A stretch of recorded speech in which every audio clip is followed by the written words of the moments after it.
5. 본래 면목. 상상의 근기는 들으면 쉽게 알지만 중하의 근기는 의혹이 없지 않을 것입니다. 다시 방편을 말씀하여 어리석은 이로 하여금 알아듣게 해주십시오. 도는 알고 모르는 데 있지 않다. 네가 어리석어 깨닫기를 기다리니 그 생각을 쉬고 내 말을 들어라. 모든 법이 꿈과 헛개비와 같으므로 번뇌망상이 본래 고요하고 티끌 세상도 어둡지 않다. 그러므로 아무런 실체도 없이 텅 비어있고 신령스럽게 아는 마음이 너의 본래 면목이다. 이는 삼세 제불과 역대 조사와 천하 선지식이 은밀히 서로 전한 법인인 것이다. 이 마음을 깨달으면 과정을 거치지 않고 참으로 바로 부처님의 경지에 올라가 걸음걸음이 삼계를 벗어나서 집에 돌아가 단박에 의심을 끊게 된다. 인간과 천상의 스승이 되고 자비와 지혜가 서로 도와 자리 이탈을 갖추게 되며 인간과 천상의 공양을 받을 만하다. 네가 이와 같다면 참 대장부이니 평생의 할 일을 마친 것이다. 제 분수대로 보면 어떤 것이 공적영지의 마음입니까? 네가 지금 내게 묻는 것이 너의 공적영지 마음인데 왜 돌이켜보지 않고 밖으로만 찾느냐? 내 이제 내 분수를 따라 바로 본심을 가리켜 깨닫게 할 테니 너는 마음을 비우고 내 말을 들어라. 아침부터 저녁에 이르도록 보고 들으며 웃고 말하고 성내고 기뻐하며 옳고 그른 온갖 행위를 무엇이 그렇게 하는지 어디 말해보아라. 만일 육신이 그렇게 한다면 왜 사람이 한 번 명을 마치면 눈은 스스로 보지 못하느냐?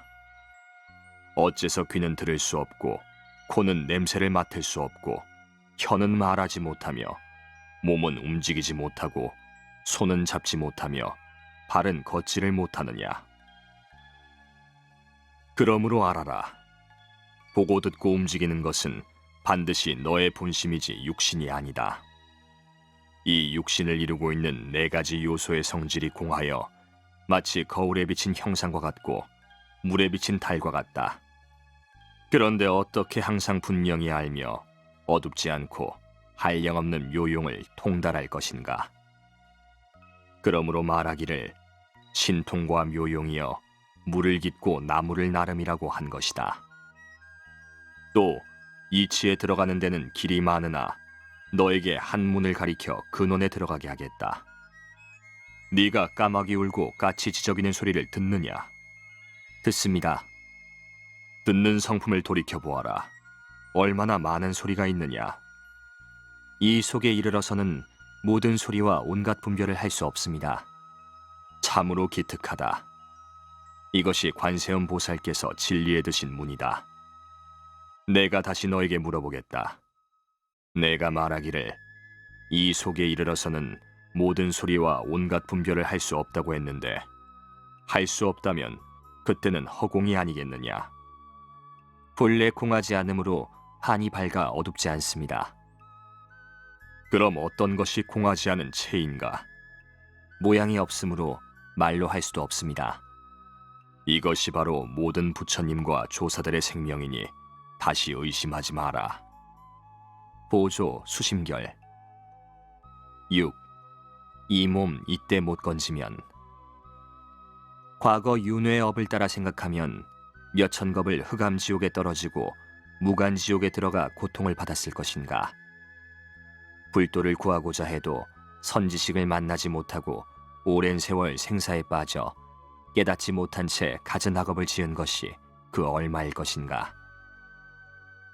때때로 생각하면 긴 슬픔을 깨닫지 못한 것이니 게을리 지내다가 다시 그전 같은 재난을 받지는 말아야겠다. 그리고 누가 나에게 지금의 인생을 만나 만물의 영장이 되어 도닦는 길을 어둡지 않게 한 것인가? 참으로 눈먼 거북이 나무를 만나며 겨자씨가 바늘에 꽂힌 격이다. 그 다행함을 어찌 다 말할 수 있으랴?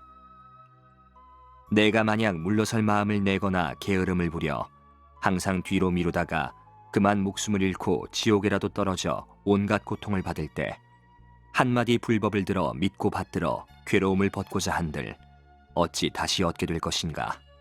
위태롭게 되고 나서는 뉘우쳐도 소용없다. 바라건대 도 닦는 사람들은 게으르지 말고 탐욕과 음욕에 집착하지 말며 머리에 타는 불을 끄듯하여 돌이켜 살필 줄을 알아야 한다. 무상이 빨라 몸은 아침 이슬과 같고 목숨은 저녁 노을과 같다. 오늘은 있을지라도 내일은 기약하기 어려우니 간절히 뜻에 새겨둘 일이다. 이 몸을 금생에 건지지 않으면 다시 어느 생을 기다려 건질 것인가.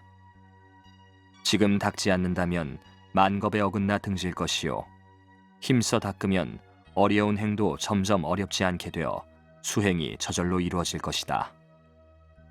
어허, 요즘 사람들은 배고파 음식을 대하고도 입을 벌릴 줄 모르며 병들어 의사를 만나고서도 약을 먹을 줄 모르니 어찌할 것인가, 어찌할 것인가.